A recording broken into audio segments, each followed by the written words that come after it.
All right, so for your reading today, you're going to be working on some words that have silent consonants at the beginning. So these are the three that you're going to see today. So we have GN, KN, and R or WR. So we know words that start with GN. The G is silent. You don't say gonna. It's just n. Just n. Okay? Same with KN. When you see a KN at the beginning of the word, we don't say kn, right? We just say n. And then with WR, we don't say wr, right? We just say So we just say the R. So G, we're not saying G, we don't say K, and we don't say W. Why the English language is like this, I do not know. Kind of just makes it a little trickier for us, right? All right, so we're going to start with GN and some words, just a couple examples quickly of words that start with GN pronounced N. So the first one that I think of is a bug. It's a really annoying little bug. We don't really know what they are. They're just the ones that keep, flying in your face or something, keep smacking them away. We call those gnats. And they're spelled G-N-A-T-S. But we don't say the G. It's not gnats, right? It's just gnats. Okay, everyone say gnats? Good. All right, the next one that I think of is, I really like the movie Romeo and Juliet. Thought it was so cute. But gnomes, so those little garden structures that are outside, people put them in their gardens. They're like little elf kind of things. They're so cute. They're spelled G-N-O-M-E-S. So it's not gnomes, right? The G is silent. You just say gnomes. Everyone say gnomes. All right, and then the last example that I'm going to give you, I think about it because my puppy does it all the time. He gnaws. And this is how we spell gnaws, G-N-A-W-S. But we don't say gnaws. Nope, it's just gnaws. Pretend like the G's not even there. Gnaws.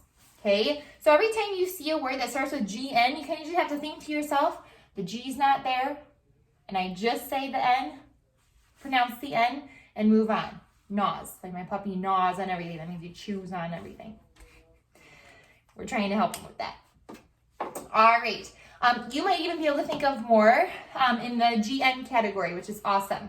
I'm gonna move over here to KN, and I feel like we've seen a lot more words that start with KN, but again, you don't say the K, we just say N. So the first one that I think of is know, like I know something. I don't know something, right? I know something, N, and then knew. I knew that. Oh my gosh, I knew that, right? Knew, know. So we don't say canoe, we don't say canoe, we just say know, knew, okay? Another one in the kitchen, when you're cooking and you have to chop things up, you use a knife. So you don't say knife, it's just knife. So you don't say the K. Another one, a lot of people like to do this as a hobby, knit or knitting. Again, you don't say the K, you just pronounce the N, knit. Okay, sure you could come up with a few more, like you knock on the door, you kneel on the ground, right? And then our last categories are WR. And WR, again, we're not saying the W. We don't pronounce the W. We just pronounce the or the R. Okay? The first one that I think of with W is the word write. Not like, oh, I'm right. It's the kind of write, like I'm writing on the board, right? I don't say the W, or I don't pronounce the W. I just say right. Another one is wrong. Like, oh man, I got the answer wrong, but it's okay. Wrong. Another one, it's kind of been bothering me lately. I don't know if I did something to it, but here's a little clue. My wrist. Wrist. And the last one, if like you built something super cool and your little sibling comes over and completely crashes into it, they wreck it. Okay, so again, we don't say the W, we just say the R, and it's wreck. So when you guys go to Freckle today, you're going to be working on these three sounds with that silent consonant. Silent G, silent K, silent W at the beginning. Okay? Let me know if you need help. Bye.